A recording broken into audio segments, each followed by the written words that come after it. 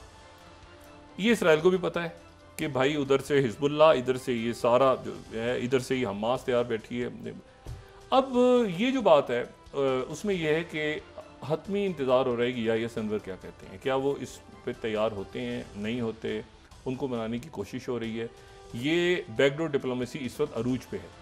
यानी एक तरफ तो वही है ना, फाइट और उधर टॉक वाली बात भी चल रही है, और टॉक वाली बात जो है वो जोर पकड़ गई है इस वक्त, खास तौर पे क्योंकि अगर ये ख़त्म हो गया तो दोनों, अच्छा उधर उन्होंने जो ये हमास के जो रहनुमा हैं, इन्होंने कहा है कि अगर ये बात ध्यान में रखें, हम गैर मुसल्लह होने को तैयार हैं, हमारी मुसल्लह होने की वजह यही थी कि आपने धोखा दिया था।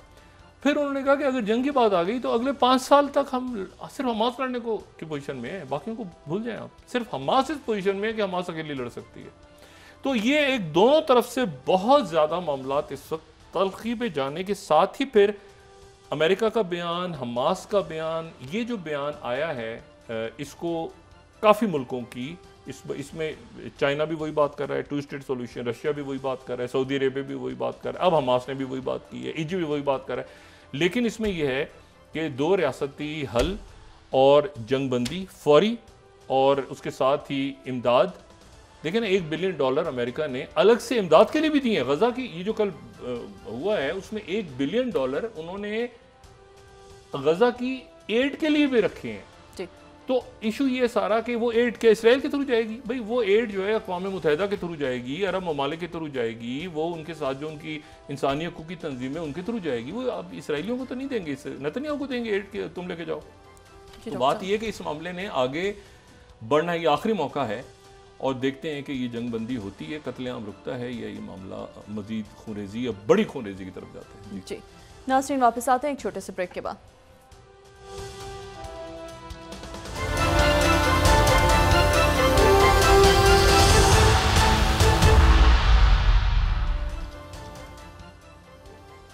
वेलकम बैक नाज़रीन। डॉक्टर साहब, ये जो अहम वजारतों की तैनाती के हवाले से था कि वज़ीर-ए-आज़म ने जो इख्तियारात हैं वो वज़ीरों, मशीरों, वज़राए मुमलिकत के सुपुर्द कर दिए हैं, क्या ये हुकूमती फैसला दुरुस्त है? मेरा नहीं ख्याल कि बहुत ज़्यादा इख्तियारात वज़ीरों के पास भी हैं। वो ज़ाहिर है कि जो एक पूरा सिस्टम है रियासती, वही इस वक्त अहम फैसले कर रहे हैं, और मेरा नहीं ख्याल कि बहुत ज़्यादा तबादलों की और ट्रांसफ़र पोस्टिंग्स की और ये जो पॉलिटिकल सेटअप है उसके पास कोई कुव्वत है किसी भी जगह, किसी भी सूबे में, बहुत ज़्यादा उनके पास वो स्पेस नहीं है। इसको कोई हाइब्रिड प्रो कहें आप या इसको जो भी कहें, लेकिन असल बात यही है कि मतलब वो चूँकि एक सिस्टम है ही, उसको वजूद ही नहीं है, तो फिर उसके बाद ये जिस साख में भी है ये आगे चल रहा है, और इसमें जो है वो आगे क्या रंग रूप लेता है। आप देखें ना इलेक्शन में क्या हुआ है, आप देखें ना केयर टेकर हुकूमतें कितना अर्सा रहीं, कैसे रहीं, क्या आईन कानून के तहत ही हुआ ना सारा। तो उसमें मतलब ख़त लिखना है, ख़त जाएगा, ख़त आएगा, ये होगा, फ़लाँ होगा, आगे पीछे करते आखिर में सुप्रीम कोर्ट ने इंटरवीन किया, और इलेक्शन होगा हर हाल में। अब जैसे तैसे इलेक्शन हुआ, वो भी हवा में कि भाई अचानक कोई, मैंने कहा ना 47, 45 ऊपर नीचे हो गए, तो पता चला 8-10 इधर। तो इसीलिए वो सब अपनी अपनी जगह जो है ना इस वक्त एक खामोशी के साथ देख रहे हैं कि ये क्या होगा, ठीक है। और लोगों की नज़रें जो हैं वो मईशत की तरफ हैं, लोगों की नज़रें जो हैं ये महंगाई की तरफ। अच्छा, 2 अलग अलग चीज़ें हैं, ये जो है ना स्टॉक मार्केट का ऊपर जाना और लोगों के लिए चीज़ों का अवेलेबल होना, मतलब बेरोज़गारी तो नहीं बढ़ रही, ये सोशल अनरेस्ट क्यों हो रहा है? भाई अगर मईशत के अशारिये इतने ऊपर जा रहे हैं तो उसके नतीजे में लोगों को भी कोई रिलीफ मिलनी चाहिए ना। मतलब तो बिजली बढ़ रही है, पेट्रोल बढ़ रहा है, फिर ये हो रहा है, फिर वो हो रहा है, साथ ही मईशत के अशारिये ऊपर जा रहे हैं, तो 2 चीज़ें आपस में मिलती नज़र नहीं आ रही।